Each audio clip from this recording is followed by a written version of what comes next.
Hello students, कैसे हैं आप सब। आज हम एक इम्पॉर्टेंट टॉपिक ले रहे हैं बेटा, लाइफ प्रोसेसेस। बच्चे बहुत डरते हैं इस चैप्टर से कि कैसे करेंगे, ये चैप्टर बहुत बड़ा है। तो आज हम ब्रीफ ब्रीफ इम्पॉर्टेंट बोर्ड के पॉइंट ऑफ व्यू से पढ़ेंगे। ठीक है। तो फर्स्ट टॉपिक है, सबसे पहले ये पता हो कि what do mean by life processes, right.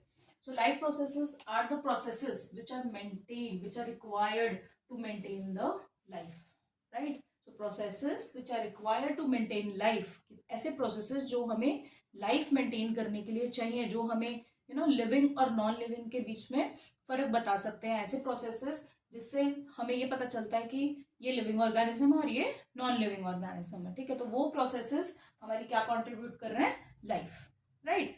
तो उसमें वैसे तो बहुत सारे प्रोसेसेस आते हैं लाइफ प्रोसेसेस में, बट मेनली हम लोग चार पढ़ रहे हैं इस चैप्टर में, that is nutrition, respiration, transportation and excretion, majorly. ठीक है। तो आज इस क्लास में हम न्यूट्रिशन ले रहे हैं। बेसिक आपको बता देती हूँ कि क्या क्या है इस टॉपिक में। Nutrition is the mode of intake of nutrients, है ना। तो फूड से हमें क्या मिल रही है, एनर्जी बेटा। ठीक है। तो वो जो एनर्जी मिल रही है वो हमें एक्चुअली क्या कंट्रीब्यूट करता है, न्यूट्रिशन, जिसमें क्या क्या न्यूट्रिएंट्स हैं, कार्बोहाइड्रेट है, फैट है, वो सब क्या है, न्यूट्रिएंट्स हैं। ठीक है। तो वो mode of intake of food is also the part of nutrition. तो उसमें हम लोग पढ़ेंगे ऑटोट्रॉफिक एंड हेट्रोट्रॉफिक न्यूट्रिशन। ठीक है, डिटेल में पढ़ेंगे आगे। उसके बाद जो फूड हमने खाया वो हमारी बॉडी में क्या होता है बेटा, डाइजेस्ट होता है। कॉम्प्लेक्स फॉर्म में हम फूड खाते हैं, उसके बाद उसे सिंपल में कन्वर्ट करना पड़ता है थ्रू आवर डाइजेस्टिव सिस्टम। ठीक है। तो कॉम्प्लेक्स फूड हमने खाया, उसको कन्वर्ट करना पड़ेगा किसमें, सिंपल में। और कौन करेगा ये काम, हमारा डाइजेस्टिव सिस्टम। तो पूरा डाइजेस्टिव सिस्टम का आपका एक्सप्लेनेशन है इसमें चैप्टर में। ठीक है। एंड वो अभी आपको डिटेल में बताते हैं। उसके बाद क्या होगा, फूड जो एब्जॉर्ब हुआ फाइनली, सॉरी, कॉम्प्लेक्स से सिंपल में कन्वर्ट हुआ, उसके बाद फूड क्या होगा बेटे, बॉडी में एब्जॉर्ब होगा। ठीक है। वो कहाँ जाएगा, एब्जॉर्ब होके ब्लड में। ठीक है। अब फूड जब ब्लड में चला गया तो उससे हमें क्या चाहिए, एनर्जी। ठीक है। अब वो एनर्जी कैसे मिलेगी, वो एनर्जी हमें मिलेगी थ्रू रेस्पिरेशन प्रोसेस। ठीक है। Respiration process is involving intake of oxygen and release of carbon dioxide as a by product. ठीक है। तो न्यूट्रिशन से क्या लिया हमने, खाना लिया, खाना कॉम्प्लेक्स से सिंपल में टूटा हमारे डाइजेस्टिव सिस्टम की हेल्प से। उसके बाद वो ब्लड में चला गया, ब्लड में जाके हमें क्या देगा, ऑब्वियसली दूसरे दूसरे पार्ट्स में जाएगा, हमें क्या देगा, एनर्जी। वो एनर्जी किसकी मदद से हमें मिलेगी, ऑक्सीजन की मदद से। और वो क्या है, प्रोसेस रेस्पिरेशन। और वेस्ट मटेरियल क्या प्रोड्यूस हो जाएगा, कार्बन डाइऑक्साइड। ठीक है। अब जो आपकी एनर्जी प्रोड्यूस हुई या फिर बॉडी में जो फूड है वो क्या होना है, ट्रांसपोर्ट होना है। जो ब्लड है, ऑक्सीजनेटेड ब्लड है, वो क्या होगा, ट्रांसपोर्ट होगा। और डीऑक्सीजनेटेड ब्लड फिर दोबारा क्लीनिंग के लिए कहाँ जाएगा, लंग्स में। ठीक है। लंग्स से ही तो क्लीनिंग हो रही है। ठीक है। तो रेस्पिरेटरी सिस्टम में क्या आएंगे आपके, मेजरली लंग्स। ठीक है। तो लंग्स का पूरा फंक्शनिंग पढ़ेंगे, रेस्पिरेटरी सिस्टम पढ़ेंगे कि लंग्स में क्या क्या पार्ट है। मेन एक्सचेंज पार्ट जो है वो एल्वियोलाई है। ठीक है। तो ऑक्सीजन वो देगा और लंग्स में कार्बन डाइऑक्साइड वापस बाहर आ जाएगी लंग्स के थ्रू। ठीक है। तो अब वो ट्रांसपोर्टेशन, सर्कुलेटरी सिस्टम जिसमें हम पढ़ेंगे, मेन ट्रांसपोर्टेशन इसमें क्या है, pumping system, that is heart. तो ये ब्लड को क्या कर रहा है, पंप कर रहा है बेटा, बॉडी पार्ट्स से लंग्स, लंग्स से डायरेक्ट नहीं आ जाता लंग्स में, वो किसके थ्रू आता है, हार्ट के थ्रू। So heart is just a type of motor system which is helping the blood to circulate. ठीक है। वो ब्लड को सर्कुलेट करने में क्या कर रही है बेटा, हेल्प कर रही है। ठीक है। तो ट्रांसपोर्टेशन सिस्टम में हम पढ़ेंगे हार्ट। अब ब्लड पूरा सर्कुलेट हो गया, खाना सिंपल में टूट गया और एनर्जी प्रोड्यूस हो गई, तो फाइनली जो प्रोसेस है वो क्या होगा, एक्सक्रीशन। जितने भी वेस्ट प्रोडक्ट हैं यूरिया के फॉर्म में, वो हमारी बॉडी से नाइट्रोजनियस वेस्ट की फॉर्म में एक्सक्रीट होंगे। और उसमें क्या इन्वॉल्व है आपके सिस्टम, एक्सक्रीटरी सिस्टम। और इसमें हम क्या पढ़ेंगे, किडनी। ठीक है। तो न्यूट्रिशन में पढ़ेंगे डाइजेस्टिव सिस्टम, रेस्पिरेशन में रेस्पिरेटरी सिस्टम जिसमें मेन है लंग्स, ट्रांसपोर्टेशन में हम पढ़ेंगे हार्ट और हार्ट के ब्लड के सेल्स, एक्सक्रीशन में हम पढ़ेंगे किडनी जिसके थ्रू क्या होती है, एक्सक्रीशन। ठीक है। तो इस क्लास में मैं आपको मेजरली न्यूट्रिशन पे लेके चल रही हूँ। ठीक है। तो न्यूट्रिशन हम लोग कॉन्सेंट्रेट करेंगे न्यूट्रिशन पे कि हमें फूड से न्यूट्रिशन कैसे मिल रहा है। ठीक है। दो मोड्स ऑफ न्यूट्रिशन है, आपको सबको पता है न्यूट्रिशन के दो मोड्स हैं। बोर्ड्स में जो क्वेश्चन आता है बेटा, और ट्रॉफिक न्यूट्रिशन में वो फोटोसिंथेसिस पे आता है, उसका रिएक्शन और उसके जो तीन प्रोसेस आपके बुक में दिया हुआ है वो आप साथ साथ खोल के रखिए, टिक कर लीजिए। ठीक है। तो उसके बाद सबसे पहले हम सबसे पहले पढ़ते हैं nutrition. What are the two modes of nutrition, बताओ, डिफरेंस पूछ लेते हैं कई बार। Two modes of nutrition are autotrophic mode and next mode is heterotrophic mode of nutrition. Heterotrophic mode of nutrition ये हम बचपन से पढ़ते आ रहे हैं, है ना।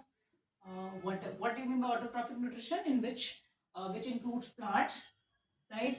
And by which autotrophic nutrition is a type of nutrition in which plants make their own food to get energy, and with the help of what? With the help of sunlight, water, ठीक है, चार चीजें याद रखनी है, sunlight, water, chlorophyll, what else, जल्दी से बोलो, yes very important is carbon dioxide, ठीक है। तो ये चार चीजें यूटिलाइज करके प्लांट्स क्या बनाता है? ग्लूकोज, एंड क्या रिलीज करता है?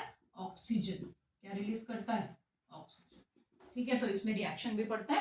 हेटेरोट्रॉफिक न्यूट्रिशन जो ऑटोट्रॉफ पे डिपेंड है, ठीक है, they can not make their own food, so they are dependent on autotrophs for their nutrition, ठीक है। ठीक है, न्यूट्रिशन पे वही पॉइंट्स हम मेन पढ़ेंगे जो बोर्ड में क्वेश्चन आते हैं डायरेक्ट, ठीक है। तो सबसे पहले न्यूट्रिशन में सबसे इंपॉर्टेंट क्वेश्चन आता है ऑटोट्रॉफिक न्यूट्रिशन पे। ऑटोट्रॉफिक न्यूट्रिशन में right, give the reaction, direct question आता है, give the reaction involve in process of photosynthesis. तो बुक में जो रिएक्शन लिखी हुई है आप वैसे का वैसा उसको बैलेंस्ड, कई बार बैलेंस्ड इक्वेशन भी पूछते हैं तो आपको बैलेंस्ड इक्वेशन इसको लिख देना है, ठीक है। तो फोटोसिंथेसिस में क्या रिएक्शन क्या डिपिक्ट कर रही है कि कार्बन डाइऑक्साइड, वाटर, क्लोरोफिल और लाइट की प्रेजेंस में क्या प्रोड्यूस कर रही है बेटा? Glucose, right, and oxygen as a by product. In some books there is water also, that is also fine, ठीक है, कि आप वाटर भी दिखा सकते हैं उसमें, ठीक है। सो 6 CO2 presence, in presence of water, chlorophyll and light क्या प्रोड्यूस कर रहा है? इन चार चीजों से एक ये हो गया, carbon dioxide, water, chlorophyll and light की प्रेजेंस में क्या प्रोड्यूस कर रहा है प्लांट? Glucose and oxygen. ये प्रोसेस ऑफ फोटोसिंथेसिस है जिसके थ्रू प्लांट्स क्या कर रहे हैं बेटा? खाना बना रहे हैं। फोटोसिंथेसिस का प्रोसेस आप लोग पढ़ते आ रहे हो, कहाँ हो रहा है? प्लांट में, यस, लीव्स में। कहाँ हो रहा है? लीव्स में, ठीक है। तो ये याद रखना है आपको, प्लांट्स में फोटोसिंथेसिस कहाँ हो रहा है बेटे? लीव्स में। ये रिएक्शन भी वहीं हो रही है। तो चार चीजें, कार्बन डाइऑक्साइड एयर से ले लेगा, वाटर सॉइल से ले लेगा, क्लोरोफिल एक आपको पता है पिगमेंट है जो लीव्स में ऑलरेडी प्रेजेंट है, और लाइट आपको पता है सन से आ जाएगी। तो ये चार चीजें यूज करके प्लांट खाना बनाएगा। किस फॉर्म में बनाएगा? ग्लूकोज की फॉर्म में, and as a by product वो क्या रिलीज करेगा? ऑक्सीजन, ठीक है। तो समझ आ गया। तो फर्स्ट क्वेश्चन यही आता है, that give the reaction involved in photosynthesis, जो बहुत पूछा गया है। सेकेंड क्वेश्चन जो बहुत पूछते जाता है, that what are the 3 steps involved in process of photosynthesis. Direct बेटा बहुत बहुत क्वेश्चन आया हुआ है ये, तो आपको बाय हार्ट कर लेने ये steps of involved in photosynthesis. तो सबसे पहला स्टेप है एब्जॉर्प्शन ऑफ एल लिखा है यहाँ पे, तो आप क्या लिखेंगे? एल नहीं पेपर में लिख के आएंगे, मार्क्स कट जाएंगे, ठीक है। तो मैंने शॉर्ट फॉर्म लिखा है, आप नहीं लिखेंगे। क्या लिखेंगे आप लोग? एल की जगह एब्जॉर्प्शन ऑफ लाइट एनर्जी। सबसे पहले प्लांट क्या बनेगा? यही कहते हैं ना, प्लांट को लाइट में रखो, तो क्या बनाएगा प्लांट? लाइट की प्रेजेंस में खाना। तो एब्जॉर्ब करेगा क्या plant? Light energy. Light energy को इसमें कन्वर्ट करेगा केमिकल एनर्जी। फर्स्ट स्टेप तो याद हो गया, लाइट एनर्जी एब्जॉर्ब हो रही है। सेकेंड स्टेप में क्या कह रहा है? लाइट एनर्जी किसमें कन्वर्ट होगी? केमिकल एनर्जी में, ठीक है। तो इसमें दो चीजें हैं बेटा, वाटर एंड कार्बन डाइऑक्साइड। ये एक बात याद रखनी है हमें, जो वाटर है बेटा, जो वाटर है वो किसमें इन्वॉल्व होता है? वाटर इन्वॉल्व होता है ऑक्सीजन बनाने में, ठीक है, याद रखना है। वाटर किसमें इन्वॉल्व है आपका? क्या बना रहा है वाटर? वाटर क्या बना रहा है बेटा? ऑक्सीजन, ये ध्यान रखना है। और कार्बन डाइऑक्साइड क्या बना रहा है? कार्बन डाइऑक्साइड आपका बना रहा है कार्बोहाइड्रेट, ठीक है। तो बाकी के दो स्टेप वही बता रहे हैं, splitting of water to hydrogen and oxygen. ये याद रखना, ऑक्सीजन यहाँ से नहीं आ रहा, ऑक्सीजन आ रहा है यहाँ से। हर क्लासेस में रीजन भी पढ़ोगे, तो अभी आप ये याद रखो। First step absorption of light energy, second step light energy to chemical energy, splitting of water molecule to oxygen, hydrogen भी रिलीज कर रहा है, एंड कार्बन डाइऑक्साइड टू, क्योंकि कार्बन डाइऑक्साइड क्या हो रहा है बेटा? कार्बन डाइऑक्साइड हम लोग पढ़ते हैं ना ऑक्सीडेशन और रिडक्शन, है ना, फर्स्ट चैप्टर में हमने पढ़ा हुआ है केमिकल रिएक्शंस में, है ना। तो एडिशन ऑफ हाइड्रोजन हो रहा है, इसलिए हम इसको क्या कह रहे हैं? रिडक्शन। किसी भी चीज में एडिशन ऑफ हाइड्रोजन होता है तो उस प्रोसेस को क्या कहते हैं? रिडक्शन। तो इसमें आप देखोगे कार्बन में क्या ऐड हो गया? हाइड्रोजन। तो क्या हो गया? Reduction of carbon dioxide to carbohydrate. Very simple, ठीक है। तो 3 स्टेप्स। तो क्या क्वेश्चन आता है? Write the reaction involved in photosynthesis, what are the 3 steps involved in photosynthesis. 3 marks का डायरेक्ट क्वेश्चन आता है बेटा, ठीक है। तो रिएक्शन के मार्क्स होते हैं, विद दिस 3 स्टेप 4 मार्क्स का भी आ सकता है, डिपेंड करता है, ठीक है। याद हो गया? तो आप इसको नोट डाउन कर लीजिए, आपकी बुक में भी है, सिर्फ मार्क कर लो आप बुक में, ठीक है। तो मार्क कर लोगे, आपके पेज में वो रिएक्शन के नीचे ही आपको वो दे रखे हैं पॉइंट्स, ठीक है। समझ आ गए points? absorption of light energy to chemical energy, splitting of water to hydrogen and oxygen, reduction of carbon dioxide to carbon. Direct question आता है बेटा. So I hope this point is clear. You can note this down. Otherwise note down from your book also. ठीक है, चले आगे. So उसके बाद एक और क्वेश्चन आता है ऑटोट्रॉफिक न्यूट्रिशन पे, ठीक है. So इंपॉर्टेंट पार्ट्स ही बता रही हूँ, पूरा चैप्टर हमें पढ़ने की जरूरत नहीं है, ठीक है, और डरना भी नहीं है. अरे इतना बड़ा टॉपिक है. ओके बेटा, तो हम लोग पढ़ चुके हैं न्यूट्रिशन, ऑटोट्रॉफिक न्यूट्रिशन, उसके क्या इवेंट्स हैं, ठीक है. तो उसमें एक डायग्राम है आपको दिया हुआ है आपके बुक्स में, दैट इज ओपन स्टोमेटा और क्लोज स्टोमेटा की डायग्राम दिया हुआ है. डायरेक्ट क्वेश्चन आता है इस पे भी बहुत ज्यादा बेटा, that how plants is taking in, ऐसे पूछ लेते हैं, what is stomata and how plants are taking in carbon dioxide, ठीक है, व्हाट इज हेल्पिंग, ठीक है. So you will write that what is stomata. Stomata are the small pores which help in exchange of gases, ठीक है. these are the small pores. Direct question आता है बेटा, what are stomata? Stomata are the small pores. कहाँ मिलते हैं stomata? On the lower surface of the leaf. क्योंकि ऊपर अगर stomata present होंगे तो क्या हो जाएंगे, disintegrate. तो they are found on the lower surface, more on the lower surface of the leaf. What are the two functions of stomata? What is stomata? Stomata are the small pores. Direct question आता है 3 marks में. Stomata are the small pores which are found on the leaf. What are the two functions of stomata? Stomata help in exchange of gases. ऐसे का ऐसे इसको लिख लीजिए, याद भी हो जाएगा, या बुक में मार्क कर लीजिए. Exchange of gases and also stomata helps in removal of extra water from the leaf.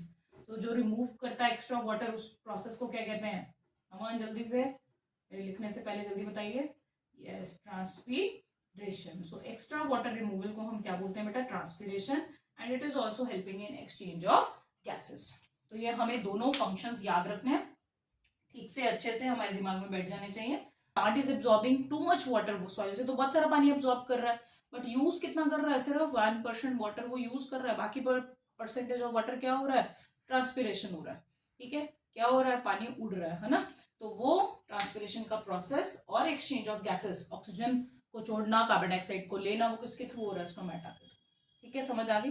Stomata क्या बोला? एक स्मॉल पोर है. ये जो पोर दिख रहा है, these are the small pores, ठीक है. पोर्स मतलब छोटे छोटे होल बने हुए हैं, छोटे छोटे दिखते नहीं है, माइक्रोस्कोपिक स्ट्रक्चर्स है, माइक्रोस्कोप में दिखेंगे, ठीक है. तो छोटे छोटे होल्स हैं, इनके आसपास फिर ये क्या बच्चे, ये मार्क कर देते हैं, ये जो बना हुआ बड़ा वाला स्ट्रक्चर, ये स्टोमेटा है. No, stomatal, this is stomata, stomatal pore actually, ठीक है. And these are being enclosed by guard cell, ठीक है. ये तुम्हारे क्या है? बीच में पोर है, और साइड पे क्या प्रेजेंट है आपके? Guard cell. गार्ड सेल जैसे गार्ड करता है, स्कूल के बाहर गार्ड खड़ा है तो क्या कर रहा है? स्कूल को गार्ड कर रहा है. वैसे स्टोमेटल पोर के आसपास क्या प्रेजेंट है? गार्ड सेल, जो स्टोमेटल पोर को क्या कर रहे हैं? गार्ड कर रहे हैं, ठीक है. तीन बात समझ में आ गई. अब एक जगह दिखाया ओपन, एक जगह दिखाया क्लोज, तो हमेशा तो ओपन नहीं रह सकता, नहीं तो सारा गैसेज एक्सचेंज हो जाएगा, सारा पानी उड़ जाएगा, है ना. रात के टाइम जब उसे जरूरत नहीं है प्लांट को, तो अपने स्टोमेटा को क्लोज कर लेता है, ठीक है. कौन हेल्प कर रहा है उसको? गार्ड सेल, ठीक है. यहीं पे गार्ड सेल के कॉरेस्पॉन्डिंग बहुत सारे सेल्स बना रखे हैं, मार्क करो, बुक में लिखा नहीं हुआ. एपिडर्मल सेल्स लेबलिंग के लिए आ जाता है. These are epidermal cells, these are guard cell. इसमें जो छोटे छोटे डॉट्स बने हुए हैं वो भी लेबल के लिए आ जाते हैं, वो क्या है? क्लोरोप्लास्ट, ठीक है. और इसके बीच में क्या प्रेजेंट है? Stomatal pore. तो चार चीजें आपको पता हो.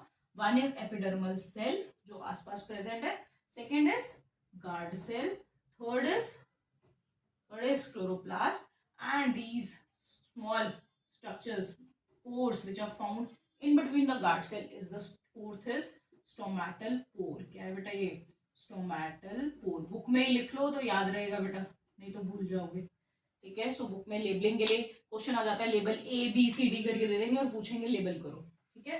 तो epidermal cell, guard cell and chloroplast, जो गार्ड सेल में प्रेजेंट है, और बीच में क्या प्रेजेंट है? स्टोमेटल पोर, ठीक है. आप पूछेंगे how guard cell help in opening and closing of stomata, या ऐसे पूछ लेंगे how guard cell open and close, how stomatal pore open and get closed, ठीक है.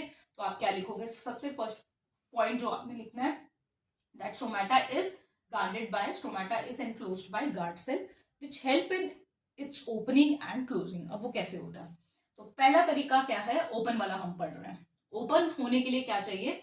पानी चाहिए, ताकि गार्ड सेल क्या हो जाए? स्वेल हो जाए. और जब गार्ड सेल स्वेल होंगे तो वो ओपन अप हो जाएंगे, ठीक है. पहले ऐसे है, फिर गार्ड सेल में पानी भर रहा है, कोई चीज में पानी भरेगा तो वो स्वेल अप होगा, ठीक है, बलून की तरह, और वो जब फूलेगा तो क्या करेगा, स्पेस क्रिएट करेगा। ठीक है, तो वही इसमें हो रहा है बेटा सिंपल, कि गार्ड सेल में क्या हुआ, एपिडर्मल सेल से पानी कहाँ चला गया, गार्ड सेल के अंदर। ठीक है, याद रखना है, एरो मार्क कर लो वहीं कि एपिडर्मल सेल से पानी कहाँ जाएगा, गार्ड सेल में। ठीक है, लिखा water enters from epidermal cell to guard cell. Swelling होगी, किसकी स्वेलिंग हो रही है बेटा, कौन फूल रहा है, swelling of guard cell. Guard cell फूलेंगे तो स्टोमेटल पोर क्या हो जाएगा, ओपन। बस ये 3 पॉइंट आपको लिखना है, इजी है ना। So first is water enters from guard cell to, sorry epidermal cell to guard cell will swell up and stomatal pore will open, right. And उसमें अपोजिट हो जाएगा क्लोज स्टोमेटा, कब चाहिए, जब पानी की एक्सक्रीशन नहीं करनी, एक्सचेंज ऑफ गैसेस की कोई जरूरत नहीं है, उस केस में एरो मार्क करो अपनी बुक्स में बेटा, बाहर की तरफ एरो मार्क कर दो, मतलब guard cell will lose water. क्या लिखोगे, गार्ड सेल में जो पानी था वो गार्ड सेल क्या करेंगे, guard cell will lose water. कहाँ चला जाएगा पानी, पानी चला जाएगा एपिडर्मल सेल्स में। ठीक है, तो एपिडर्मल सेल्स क्या हो जाएंगे, सॉरी गार्ड सेल्स क्या हो जाएंगे, क्योंकि गार्ड सेल में तो पानी रहा नहीं है अब, जैसे बलून में पानी था अब नहीं रहा, तो गार्ड सेल विल, बलून क्या हो जाएगा, श्रिंक हो जाएगा। Very good, guard cell will shrink. अब गार्ड सेल श्रिंक हो गए तो स्टोमेटा, थर्ड पॉइंट क्या लिख दोगे, stomata will get close, stomata will get close. ठीक है, समझ आ गई बात। तो ये बहुत क्वेश्चन पूछा जाता है, रिपीट कर रही हूँ, एक बार ध्यान से सुन लो। What is stomata, stomata are the small pores found on leaf and how, what are the two functions of stomata, that is exchange of gases and transpiration. How guard cell help in opening and closing of stomatal pore. ठीक है, तो साथ में epidermal cell है, ये guard cell है, ये बीच में स्टोमेटल पोर है, और ये छोटे छोटे डॉट्स जो हैं वो क्लोरोप्लास्ट के हैं। First of all water will enter from epidermal cell to guard cell, so guard cell will swell up and the pore will open for exchange of gases and transpiration. And in this case, once no exchange is required, in that case the guard cell will lose water, bahar ki taraf arrow, guard cell will lose water, they will shrink and stomatal pore will get close. समझ आ गई बात। तो ये 3 point आपको लिखने हैं with that, what is stomata, what are the two functions and how this is done. ठीक है, क्लियर है, तो आप इसको वीडियो पॉज करके नोट डाउन कर लीजिए। ठीक है, क्वेश्चन भी लिख लो कैसे पूछा जाता है। ठीक है, रिपीट कर देती हूँ, what is stomata, what are the two functions of stomata, how guard cell help in opening and closing of stomata. Guard cell नहीं भी दे ऐसे पूछ लेंगे, how and what is helping in opening and closing of stomata, so you will say that opening and closing of stomata is done by with the help of guard cell. ठीक है, they will lose water or otherwise they will gain water in case if open stomata is required. ठीक है, तो आपको I hope point clear हो गया होगा। Next class में हम लोग लेंगे कि नहीं तो आज ज़्यादा हो जाएगा। ठीक है, समझ नहीं पाओगे, इतना पहले पढ़ लो, इतने पेजेस पढ़ लो, फिर नेक्स्ट क्लास जल्दी से मैं वो आपको एक्सपेरिमेंट सिखाऊंगी कि एक्सपेरिमेंट्स कैसे पढ़ने हैं। बहुत ब्रीफ है, बहुत जल्दी से सिखा दूंगी और याद भी हो जाएंगे। तो पॉइंट्स अपनी बुक लेके बैठना, नोटबुक लेके बैठना, तो वो पॉइंट्स क्लियर हो जाएंगे। अगर आपको कोई डाउट है यहाँ तक स्टोमेटा वाले टॉपिक तक, उसमें एक डायग्राम भी है आपको, क्रॉस सेक्शन ऑफ लीफ, है ना, तो वो भी आपको पढ़ना है, उस पर भी क्वेश्चन आते हैं, तो नेक्स्ट क्लास में हम वो भी लेंगे। ठीक है, तो तब तक के लिए इतना रिवाइज कीजिए, तो नेक्स्ट क्लास में मिलते हैं। Thank you so much, take care.